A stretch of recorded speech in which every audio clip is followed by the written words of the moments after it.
Hi, welcome to my channel. ಇವತ್ತು ನಾನು ಒಂದು ರೆಮಿಡಿ ಹೇಳ್ತಾ ಇದ್ದೀನಿ, ಅಕ್ಷಯ ಪಾತ್ರೆದು.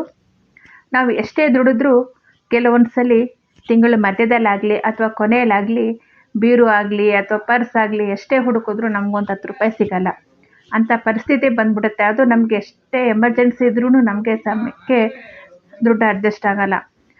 ಹಾಗಾಗಿ ನಾವು ಈ ಅಕ್ಷಯ ಪಾತ್ರೆ ಮಾಡಿಟ್ಕೊಳ್ಳೋದ್ರಿಂದ ಅಂಥ ಪರಿಸ್ಥಿತಿ ಯಾವಾಗಲೂ ಬರಲ್ಲ. ಆ ಸಮಯಕ್ಕೆ ನಮಗೆ ಎಲ್ಲೋ ಒಂದು ಕಡೆ ಯಾವುದಾದ್ರೂ ಒಂದು ಮುಖಾಂತರ ನಮಗೆ ದುಡ್ಡಿನ ವ್ಯವಸ್ಥೆ ಆಗುತ್ತೆ.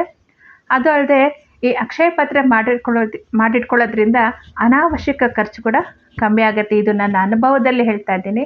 ಖಂಡಿತವಾಗ್ಲೂ ಈ ಅಕ್ಷಯ ಪಾತ್ರೆನ ಮಾಡಿಟ್ಕೊಳ್ಳಿ, ಅದರಿಂದ ಆಗೋ ಪ್ರಯೋಜನ ನಿಮಗೇ ಗೊತ್ತಾಗುತ್ತೆ. ಮತ್ತು ಈ ಅಕ್ಷಯ ಪಾತ್ರೆನ ನಾವು ಮಾಡಿಟ್ಕೊಳ್ಬೇಕಾದ್ರೆ ಅದು ಗುರುವಾರ ದಿನ ನಾವು ಮಡಿಕೆ ಎಲ್ಲ ತೊಗೊಂಬರ್ಬೇಕು ಮತ್ತು ಶುಕ್ರವಾರನೇ ಮಾಡಬೇಕು. ಈಗ ವರಮಹಾಲಕ್ಷ್ಮಿ ಹಬ್ಬ ಬಂದರೆ ವರಮಹಾಲಕ್ಷ್ಮಿ ಹಬ್ಬದ ಸಮಯಕ್ಕೆ ನಾವು ಇದನ್ನು ಮಾಡ್ಕೊಳ್ಬೋದು. ಅಕ್ಷಯ ತೃತೀಯ ಇಲ್ಲ ದೀಪಾವಳಿಗೂ ನಾವು ಮಾಡ್ಕೊಳ್ಬೋದು. ಇಲ್ಲ ಯಾವುದೇ ಶುಕ್ರವಾರ ನಾವು ಈ ಅಕ್ಷಯ ಪಾತ್ರೆನ ಮಾಡ್ಕೊಳ್ಬೋದು.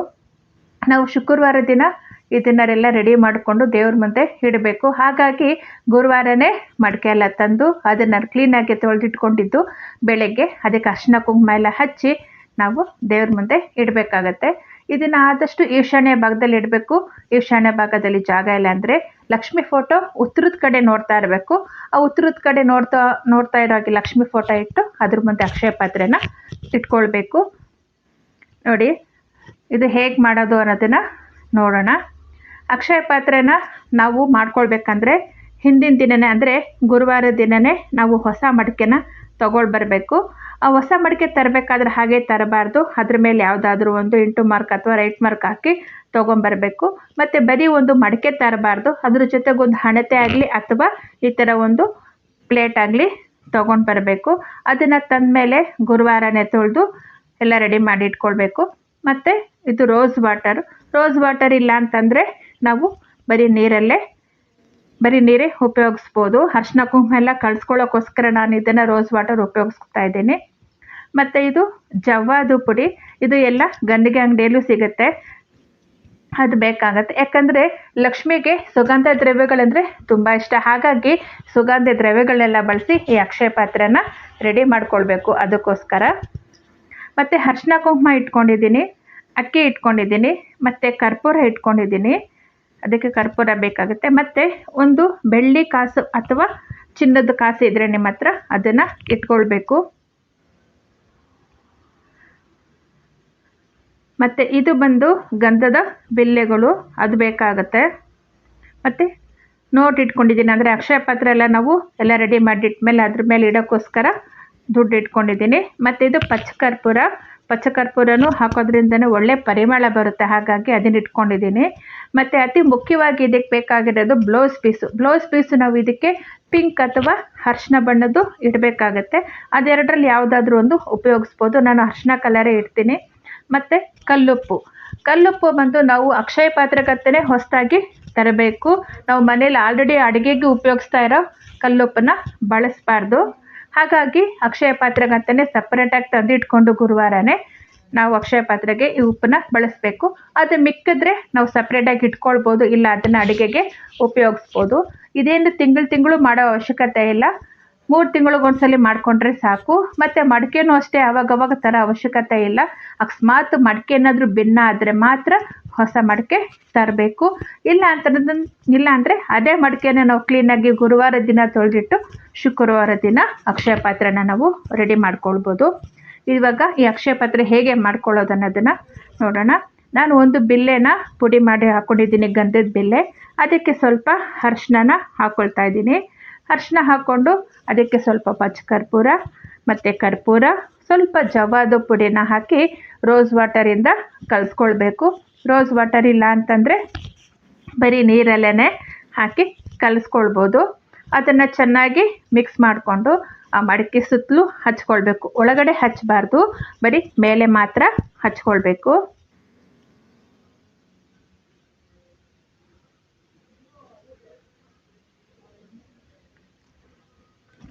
ಮತ್ತು ಏನು ಮಾಡಬೇಕು ಅಂದರೆ ನಾವು ಪ್ರತಿದಿನ ಅಂದರೆ ನಾವು ದೇವರಿಗೆ ಹೇಗೆ ಪೂಜೆ ಮಾಡ್ತೀವೋ ಅದೇ ರೀತಿ ನಾವು ಇದಕ್ಕೆ ಸಪ್ರೇಟಾಗಿ ಇದಿಡಬೇಕು, ನೈವೇದ್ಯ ಇಡಬೇಕು, ಆರತಿ ತೋರಿಸ್ಬೇಕು, ಆ ಥರ ಎಲ್ಲ ಏನಿಲ್ಲ.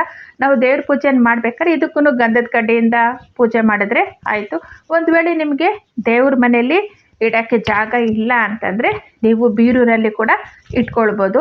ಆದರೆ ಮೈಲಿಗೆ ಇರಬೇಕಾದ್ರೆ ಆ ಜಾಗನ ಅಂದರೆ ನಾವು ಎಲ್ಲಿ ಅಕ್ಷಯ ಪಾತ್ರೆ ಇಟ್ಟಿರ್ತೀವಿ ಅಕ್ಷಯ ಪಾತ್ರೆನ ಮುಟ್ಟಕ್ಕೆ ಹೋಗಬಾರ್ದು. ಒಂದು ವೇಳೆ ಅಕಸ್ಮಾತ್ ಅನಿವಾರ್ಯ ಆಗೋಯ್ತು ಅಂತಂದರೆ ನಾವು ಅದನ್ನು ತಕ್ಷಣ ಬದಲಾಯಿಸಬೇಕು. ಆ ಮೈಲಿಗೆ ಮಡಿಕೆನ ಹಾಗೆ ಇಡಬಾರ್ದು. ನೋಡಿ, ಈ ಥರ ಸುತ್ತಲೂ ಹಚ್ಕೊಳ್ಬೇಕು. ಮತ್ತು ಇದು ಪೂಜೆ ಎಲ್ಲ ಮಾಡಿದಾದ್ಮೇಲೆ ನಾವು ಶುಕ್ರವಾರ ಏನು ಪೂಜೆ ಮಾಡ್ತೀವಿ, ಪೂಜೆ ಮಾಡಿದ್ದಾದಮೇಲೆ ನಮ್ಮ ಹತ್ರ ಎಷ್ಟು ದುಡ್ಡು ಇರುತ್ತೆ ಅಂದರೆ ನಮ್ಗೆ ಎಷ್ಟು ಸಾಧ್ಯನೋ ಒಂದು 10 ರೂಪಾಯಿ ಆಗಿರ್ಬೋದು ಅಥವಾ 50 ರೂಪಾಯಿ ಆಗಿರ್ಬೋದು, 100 ರೂಪಾಯಿ ಆಗಿರ್ಬೋದು, ಅದನ್ನು ಈ ಅಕ್ಷಯ ಪಾತ್ರೆ ಮೇಲೆ ಇಡಬೇಕು. ಆ ಶುಕ್ರವಾರದ ದಿನ ಅದು ಪೂರ್ತಿ ಹಾಗೆ ಬಿಟ್ಟು ಮಾರನೇ ದಿನ ಅಂದರೆ ಶನಿವಾರ ಅದನ್ನು ತೆಗೆದು ಸಪ್ರೇಟಾಗಿ ಇಟ್ಕೊಳ್ಬೇಕು. ಅದನ್ನು ಖರ್ಚು ಮಾಡಬಾರ್ದು. ಆ ದುಡ್ಡನ್ನು ಮಂಗಳವಾರದ ದಿನ ಪೋಸ್ಟ್ ಆಫೀಸಲ್ಲಾಗಲಿ ಅಥವಾ ನಿಮ್ಮದು ಬ್ಯಾಂಕ್ ಅಕೌಂಟ್ ಇದ್ದರೆ ನಿಮ್ಮದು ಅಕೌಂಟಲ್ಲಾಗಲಿ ಅಥವಾ ನೀವು ಸಪ್ರೇಟಾಗಿ ನೀವು ಎಲ್ಲಿ ದುಡ್ಡನ್ನು ಕೂಡಾಕೊಳ್ಳೋಕ್ಕಂತ ಸಪ್ರೇಟ್ ಪರ್ಸು ಅಥವಾ ಗೋಲ್ಕ ಇಟ್ಟಿರ್ತೀರೋ ಆ ಗೋಲ್ಕಕ್ಕೆ ಹಾಕ್ಬೋದು. ಅಂದರೆ ಸಪ್ರೇಟಾಗಿ ದುಡ್ಡನ್ನು ಹಾಕಬೇಕು. ಅದು ಮಂಗಳವಾರ ದಿನವೇ ಹಾಕಬೇಕು. ಮಂಗಳವಾರ ದಿನ ಹಾಕಿದ್ರೆ ಅದು ಮತ್ತೆ ಪುನರಾವರ್ತನೆ ಅಂದರೆ ಮತ್ತೆ ಮತ್ತೆ ಹಾಕ್ತಾರೆ ಅಂತ ಹೇಳ್ತಾರೆ. ಹಾಗಾಗಿ ಮಂಗಳವಾರ ದಿನ ಅದನ್ನು ಅಕೌಂಟಿಗಾಗಲಿ ಅಥವಾ ನಿಮ್ಮ ಪರ್ಸಿಗೆ ನೀವು ಎಲ್ಲಿ ಸೇವಿಂಗ್ ಮಾಡ್ಕೋತೀವೋ ಸೀಕ್ರೆಟ್ ಪರ್ಸ್ ಇರುತ್ತಲ್ಲ ಅದರಲ್ಲಿ ಹಾಕಿಟ್ಕೊಳ್ಬೋದು. ಮತ್ತು ದಿನ ಇವಾಗ ಕೆಲವ್ರಿಗೆಲ್ಲ ಡೈಲಿ ಪೇಮೆಂಟ್ ಇರುತ್ತೆ, ಕೆಲವರಿಗೆ ವಾರದ ಪೇಮೆಂಟ್ ಇರುತ್ತೆ. ಅವರು ಪೇಮೆಂಟ್ ಬಂದ ತಕ್ಷಣ ಅಂದರೆ ಇವತ್ತೇನಾದರೂ ದಿನದ ಪೇಮೆಂಟ್ ಬಂತು ಅಂದರೆ ಅದು ತಂದ ತಕ್ಷಣವೇ ಆ ಅಕ್ಷಯ ಪಾತ್ರೆ ಮೇಲೆ ಇಟ್ಟು ಆಮೇಲೆ ಮಾರನೇ ದಿನ ತೆಗೆದು ಬೀರೂನಲ್ಲಿ ಇಟ್ಕೊಳ್ಬೋದು, ಅದನ್ನು ಉಪಯೋಗಿಸ್ಬೋದು. ಆದರೆ ಶುಕ್ರವಾರ ಇಟ್ಟಿದ್ದು ಮಾತ್ರ ಸಪ್ರೇಟಾಗಿ ಅದನ್ನು ನಿಮ್ಮದೇ ಆದ ಅಕೌಂಟಿಗೆ ಅಂದರೆ ಸಪ್ರೇಟಾಗಿ ನೀವು ಸೇವಿಂಗ್ಗೆ ಅದನ್ನು ಕೂಡಿಡಬೇಕಾಗತ್ತೆ. ಮತ್ತು ನೋಡಿ, ಅರ್ಶಿನೆಲ್ಲ ಹಚ್ಕೊಂಡಾಗಿದೆ ಮಡಿಕೆಗೆ. ಇವಾಗ ಕುಂಕುಮಗೂ ಅಷ್ಟೇ ಒಂದು ಸ್ವಲ್ಪ ಕುಂಕುಮಗೆ ಸ್ವಲ್ಪ ಜವ್ವಾದು ಪುಡಿ, ಪಚ್ಚ ಕರ್ಪೂರ ಮತ್ತು ಕರ್ಪೂರ ಹಾಕಿ ರೋಸ್ ವಾಟರಿಂದ ಕಲಿಸ್ಕೊಳ್ತಾ ಇದ್ದೀನಿ. ಈ ಕುಂಕುಮನ ನಾವೇನು ಕಲಿಸ್ಕೊಂಡಿರ್ತೀವಿ ಆ ಕುಂಕುಮದಿಂದ ಆ ಮಡಿಕೆ ಮೇಲೆ ಶ್ರೀಮ್ ಅಂತ ಬರೀಬೇಕು. ಇದು ಬಂದು ಲಕ್ಷ್ಮಿ ಬೀಜಾಕ್ಷರ ಆಗಿರುತ್ತೆ ಶ್ರೀಮ್ ಅನ್ನೋದು. ಹಾಗಾಗಿ ಆ ಮಡಿಕೆ ಮೇಲೆ ಶ್ರೀಮ್ ಅಂತ ಬರೆದು ಸುತ್ತಲೂ ಕುಂಕುಮ ಇಟ್ಟು ಅಲಂಕಾರ ಮಾಡ್ಕೊಳ್ಬೇಕು.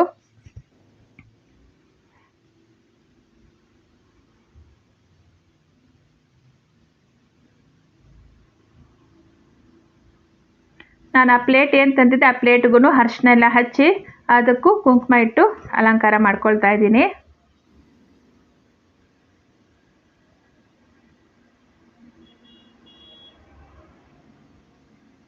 ಈಗ ಅಕ್ಷಯ ಪಾತ್ರೆ ರೆಡಿಯಾಗಿದೆ. ಈಗ ಅದಕ್ಕೆ ಒಳಗಡೆ ಏನೇನು ಇಡಬೇಕು ಅನ್ನೋದನ್ನು ನೋಡೋಣ. ಈಗ ಪ್ಲೇಟ್ ಮೇಲೆ ಅಕ್ಕಿ ಹಾಕ್ತಾ ಇದ್ದೀನಿ. ಅಕ್ಕಿ ಹಾಕದೆ ಹಾಗೆ ಅಕ್ಷಯ ಪಾತ್ರೆನ ಇಡಬಾರ್ದು.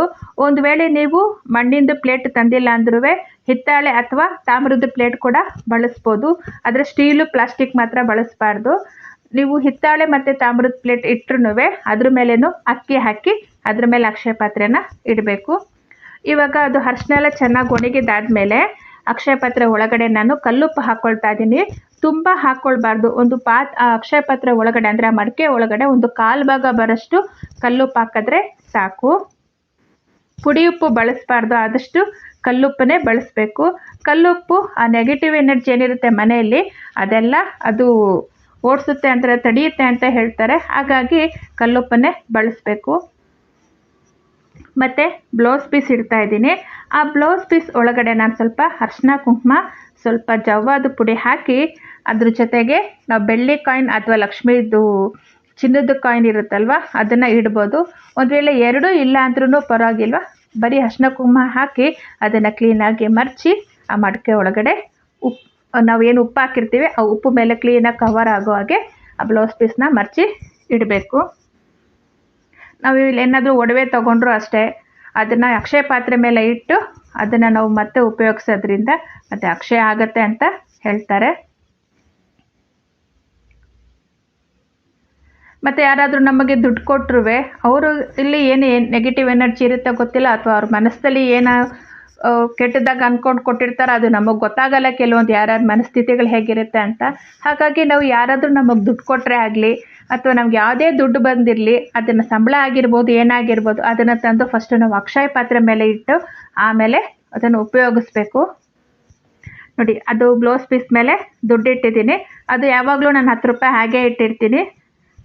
ಅದ್ರ ಮೇಲೇ ನಾವು ಏನು ಬೇರೆ ಶುಕ್ರವಾರ ದಿನ ಆಗಲಿ ಅಥವಾ ಬೇರೆ ದುಡ್ಡು ನಾವು ಸಂಬಳ ದುಡ್ಡು ಇಡ್ತೀವೋ ನಾನು ಅದ್ರ ಮೇಲೇ ಇಟ್ಟು ಸಪ್ರೇಟಾಗಿ ತೆಗೆದಿಟ್ಕೊಳ್ತೀನಿ. ಈ ಅಕ್ಷಯ ಪಾತ್ರೆನ ಮಾಡ್ಕೊಳ್ಳಿ, ಖಂಡಿತ ನಿಮಗಿದು ನಾನು ಹೇಳೋದಕ್ಕಿಂತ ನೀವು ಅದನ್ನು ಮಾಡಿಟ್ಕೊಂಡಾಗ ಅದರಿಂದ ಆಗೋ ಪ್ರಯೋಜನ ಏನು ಅಂತ ನಿಮಗೇನೆ ಗೊತ್ತಾಗತ್ತೆ. ಏನೇ ಆದ್ರೂ ಅದು ಅನುಭವದಲ್ಲೇ ಗೊತ್ತಾಗಬೇಕು. ಆದರೆ ನಂಬಿಕೆ ಇರಬೇಕಷ್ಟೇ. ನಾನು ಇದು ಮಾಡೋದ್ರಿಂದ ನನಗೆ ಒಳ್ಳೆಯದಾಗತ್ತೆ, ನಾನು ಮಾಡ್ಕೊಳ್ಬೇಕು ಅನ್ನೋ ಒಂದು ನಂಬಿಕೆಯಿಂದ ಮಾಡಿದ್ರೆ ಅದು ಖಂಡಿತ ನೆರವೇರುತ್ತೆ.